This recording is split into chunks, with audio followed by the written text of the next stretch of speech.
Okay, making another low effort video about structure and how it affects our fencing. So in the last video I talked about how we can read our opponent's positions if they have a broken structured position, so my body and the sword are aligned all the way back here, and how that makes a difference compared to a position with more stronger structure where my body and sword are aligned further up here. This also affects our attacks, and it's important for us to understand good versus broken structure when we try to hit our opponent. So if my opponent goes into a Flug guard, by the books of Kunst des Fechtens Longsword, the correct answer to a Flug guard is a Schielhau. If I throw a Schielhau like this, my body and my sword are aligned back here, and I'm using a part of my sword where I don't have a lot of structural control, so that if I try to press into this and my opponent presses back, I'm more likely to lose my control. But if I throw, as the books say, with long structure,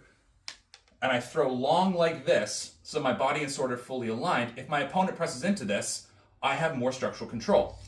The same is true for Ox and its canonically correct response of Krumpau. If I throw a Krumpau like this, and my sword and my body are aligned over here, I don't have a lot of control so that my opponent can potentially push my sword aside. But if I do the Krumpau correctly and move my sword and my body so that I make contact at a point where my sword and body align with the point of the bind, then if I move from this position, my opponent is much less likely to gain control of my sword.